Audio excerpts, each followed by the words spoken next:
You know what that is?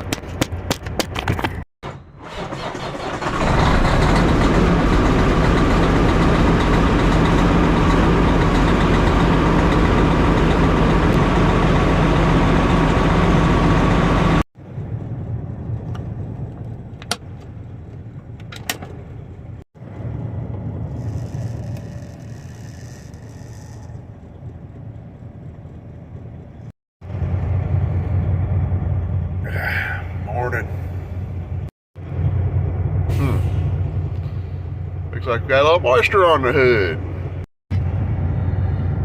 The game plan for today is to go slip through the woods, get rid of these rocks, run down to Tennessee, reload, and hopefully make it back over to Kansas City by the time we get done for today. So that's the plan. Let's see if we knock it out. We are loaded down here in Tennessee. Jason did a good job. Good job, buddy. He almost killed me 3 or 4 times, but it's okay. We survived, but we're loaded up. Gonna head to Kansas City. Kansas City, here it comes. Seeing reports of snow in southwest Missouri and part of Kansas. My father-in-law is over in Kansas, about where we load at, so it was snowed over there last night. So we're gonna try to get over there and hopefully don't have any issues. Once we get on to the other side of the Ohio River Bridge, coming out of Whitcliffe into Cairo, I'm gonna pull over and lift my front axle up on my trailer. So hopefully if I hit snow, that's one less axle I have to worry about sliding around on the ground. So, well, we cranked out 615 miles today. I had about 30 minutes left on my logbook that I could drive. So we went ahead and pulled it on in here at Concordia, Missouri at the TA truck stop. Main building is way up yonder somewhere. You can't even see it. Parked next to the fuel island, and right there is the exit. Don't mind the dirty windows. I've been in and out of the rain all day. Woke up this morning at 60 degrees, and it's probably only 35, if even that, out right now. It got cold today. Between that and the wind cranking. On a good note, the engine fan finally shut off. Don't know what that was all about, but fixed is fixed. Well, it's time to split the scene here at the Concordia TA and head over to Kansas City, get unloaded, and then go down and get my special load of rocks and hopefully make it home tonight. I often get asked, how's it going since you started driving again? Well, I guess you could say it's booming. Showed you guys a little something on how to do my straps on shingles. When it comes to these rocks, sometimes you guys might see me throw straps on them, sometimes they might, see chains here. And the reason being is sometimes these things are oddly shaped and it's safer and better to throw chains. And sometimes, as you can see, we're out in the middle of nowhere, wide open, and sometimes the wind's just blowing so hard that you don't want to throw straps. But when I do throw straps, rocks are usually nice and square and usually not too big. When they're stacked up tall like these are, I like to throw chains. One thing I will say, these are, for those who aren't familiar with it, these are called snap binders. They are a pain in the butt to use, but once they're snapped down, they are done. If you're not familiar with snap binders, they can kill you. Plain as day. They're dangerous as all get out. I'm not saying that they're not a good secure method, but they are dangerous. When I use chains, you want to inspect your chain. You don't want any cracked or bent or anything like that to start with. But when you're looking at them, you want to look all the way up to the top there. You don't want to be all twisted and kinky and all that weird stuff. And of course, naturally, if you get done tightening down, you want to make a quick walk around, because what you do on one side could change what's going on over here. I mean, the chain could move, crack, say these rocks, it could crack a chunk of rock off that you might need to pick off You don't want stuff sitting on the deck of the trailer. And you also want to make sure that, you know, your chains on this side don't twist or get kinked, like this one right here. Looking up through here, you can see how it's kind of doing these weird things. And this chain here, this is something that you want to definitely look for. You know, I cranked down good on this chain here in particular, and you can see this is what I was talking about, being kinked up and twisted and stuff. So I'm going to break this chain loose and probably do that first one there. And so far, that's all I see. So we're going to get these chains fixed real quick. We're going to start home. Maybe try to make it while the food's still warm. Something else I might add when using snap binders: 2 hands on your bar, whether you're tightening or loosening, and stay over to the side. Trust me, I know from first-hand experience of what, you know, trying to do it one-handed looking like a macho man can happen, what can happen doing that. So don't do it. Like I said, them things are deadly. But we got our chains fixed. We're getting ready to put her in gear and roll on towards the house as best as we can. Yeah, I was going to run the interstate home, but being it's Friday the 13th, I think a little 2-lane two-stepping is probably my better option.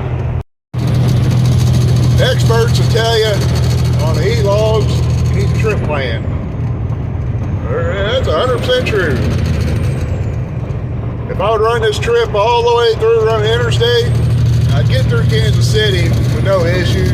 If I catch Columbia about 3:30ish or so, then I have to fight with all that traffic over to St. Louis. And by the time I get on 270 in St. Louis, it's going to be 5 o'clock roughly, possibly, you know, 5 to 5:30. That ain't no good time to be through there. And by the time it's all said and done with, I'd be faster just going the way I'm going. So sometimes you gotta do outlaw things, you know what I'm saying?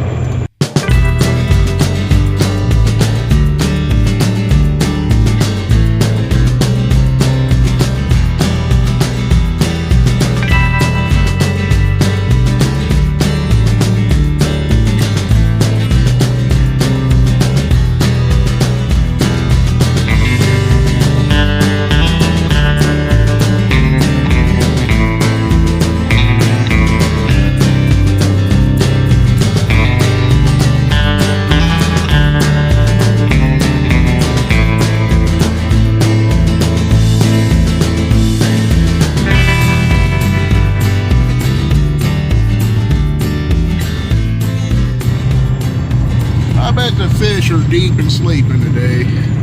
Take a quick stop, check chains, look at tires, check lights. I don't want none of these things falling off on that road. I'm trying to keep the rocks cleaned off the trailer, but that's almost impossible on this crap. According to Google Maps, we got 2 hours, 15 minutes roughly to get home. And my E-log says we got 2 hours and 59 minutes left to do it. So we need to do some trucking here, guys.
what that is?